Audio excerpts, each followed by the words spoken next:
Larry Silverstein, he took out these insurance policies on these buildings like a month and a half after he gained control of these buildings. All of a sudden, 3 of them mysteriously collapsed. No steel building has ever come down due to fire, and in one day, all 3 buildings come down. Go to the internet, look at some burning buildings that have been burning for over 20 hours, 18 hours, 15 hours. Yeah, they might creak a little bit, they might bend a little bit. They don't collapse straight down symmetrically through the path of most resistance. That's what these buildings did.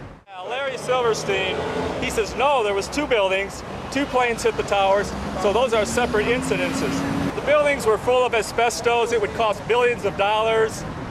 They were going to contract these things out to get the asbestos out. So that's why they took these things out, and it was just an excuse. They didn't have to go through EPA to get any hazardous warnings or anything because it was a terrorist attack, people. I think he gained over $7 billion, I heard, in the settlement for initial investment of, I think, $115 million.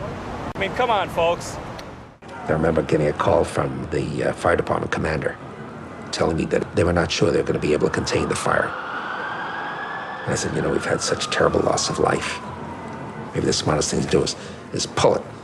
And they made that decision to pull, and then we watched the building collapse.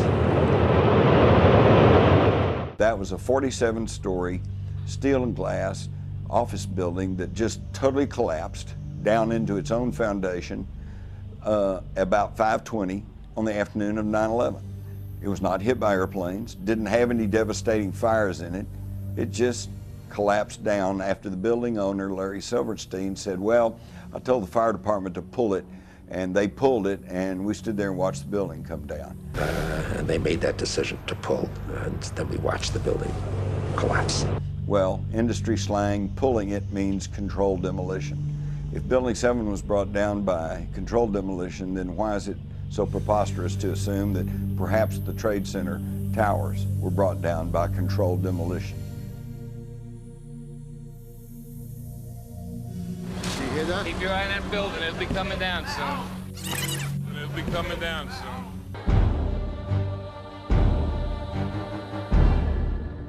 What we know for sure is that these buildings were pre-wired for demolition, and that the plane hits were simply created as a distraction in the way a magician distracts you by showing you one thing while pulling something out of a hat while you're not looking.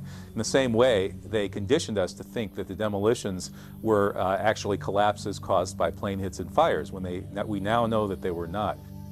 Building 7, which is obviously a controlled demolition, the collapse of this 47-story building in 7 seconds, for no reason at all, a couple of small fires and a couple of little nicks on the side of the towers. That's a ridiculous story that anybody can see through. And then when you hear that the overinsured landlord of 6 weeks, Mr. Larry Silverstein, basically confessed to pulling it or taking it down in a controlled demolition on national television, no less. I mean, you really see that the whole thing is obviously an inside job. So I think Building 7 is sort of the first thing that we need to wave in the face of everybody who hasn't figured this out yet.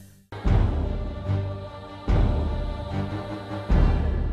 are not going away until the truth prevails. Those twin towers, they came down in a controlled demolition. They came down at free fall speed. That means there's no resistance.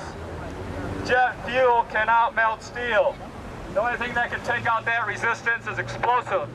Physics professor found nanothermite in the dust.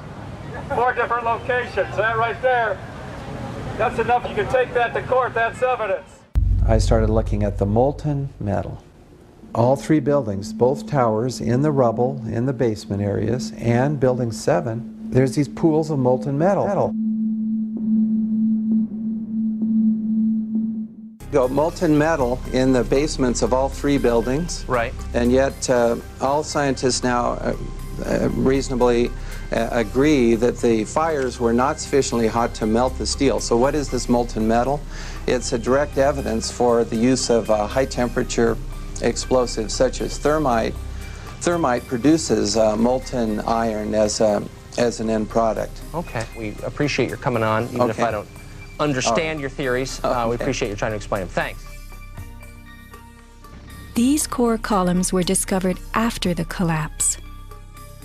The angled cut occurs in exactly the manner that shaped charges slice through steel beams to control the way they fall. Notice the hardened, once liquid metal. Was thermite used with the shaped charge? The way we do this is by cutting the beam at an angle, which, through a series of beams cut at the same angle, will tend to make the building shift over and walk. Why was molten metal found in the bottom of all 3 buildings?